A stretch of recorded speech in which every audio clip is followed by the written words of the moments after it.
emosi kau pacipan si orang marah. Udah beraman kau. Apa kau buat orderan kau batalkan? Jadi kalau di sini.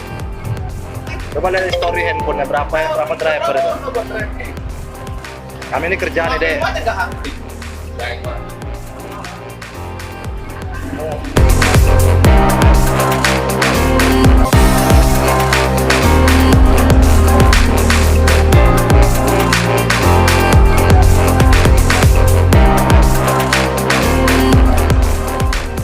Kau nggak tahu siang malam banyak proyek kami cari duit tahu nggak kau? Seenak kau mau melakukan kami online ini kayak gini ya? Ini bukan aku kena tipu tapi adik-adik aku kena tipu kau? Hah? Sama juga kau nipu aku. Paham? Tobat kau? Benar. Ini banyak ada online kena tipunya dia. Banyak dah nih.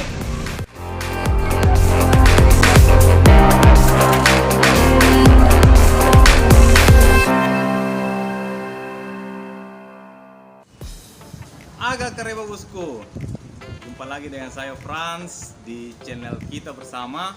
Dan kali ini kita akan membahas mengenai Sanghama, orderan fiktif. Sebelum kita lanjut, kita lihat dulu poinnya, poin program jago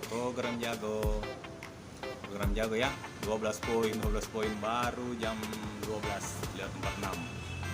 Oke, kita lanjut lagi mengenai orderan fiktif. Apa sih orderan fiktif itu?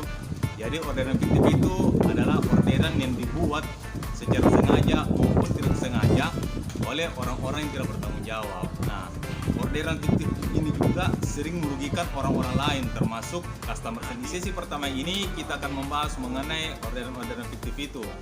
Nah, orderan fiktif ini itu selalu membuat mitra atau driver merasa rugi. Kenapa bisa merasa rugi? Yang pertama, waktu yang terbuang.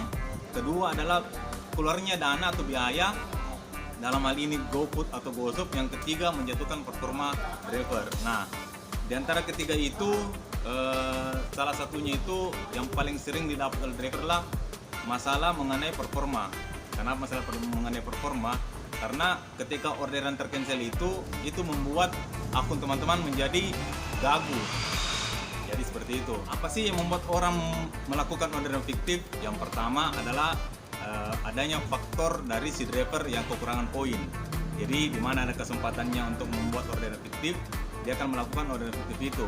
Nah, terus yang kedua adalah sifat jahil atau suka mengerjain seseorang.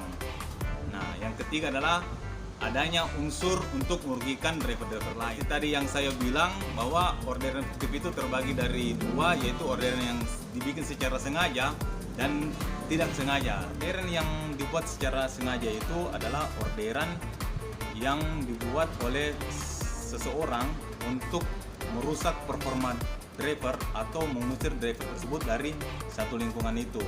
Dan orderan yang tidak sengaja dibuat itu adalah orderan yang misalnya seperti double order ya, double order atau orderan-orderan yang mungkin dia tidak tahu caranya untuk meng-cancel seperti itu.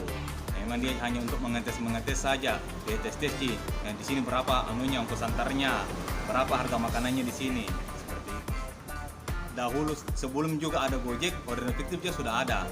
Dan itu dilakukan oleh orang-orang yang suka menjahili orang lain. Nah, misalnya seperti gambar berikut ini. Oke, lalu juga ada beberapa orderan fiktif yang seiring berkembangnya zaman itu dilakukan melalui online.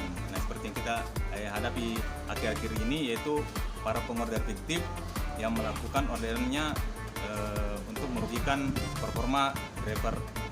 Banyak sekali juga kasus orderan fiktif itu sudah sering diungkap oleh teman-teman driver, bahkan oleh Satgas sendiri. Nah, dan rata-rata mereka ini itu usia-usia yang masih bisa dibilang masih labil. Jadi mereka memang secara sengaja betul seperti itu membuat orderan fiktif. Paling sering itu GoFood, yang paling sering GoFood. Terus yang kedua GoShop, yang ketiga GoRide, lalu GoSend, dan menyusul GoMart dan lainnya seperti itu. Nah, kenapa mereka lebih memilih GoFood? Karena GoFood pertama poinnya tinggi, terus juga untuk pencapaian bonus atau insentif itu lebih cepat seperti itu. Jadi nggak terlalu banyak memakan waktu. beda dengan go right atau gosok dan gosek. Untuk part pertama ini kita di sini saja dulu. Nanti kita akan sambung di part kedua, yaitu bagaimana caranya mengatasi orderan fiktif ini. Tetap ikuti terus channelnya Om Frans ya. Jangan lupa like, subscribe, dan share sebanyak-banyaknya agar info ini tetap juga sampai ke teman-teman. Biar kita semua terhindar dari yang namanya sang hama orderan fiktif. Oke, kita lanjut di hari berikutnya. Salam satu aspal.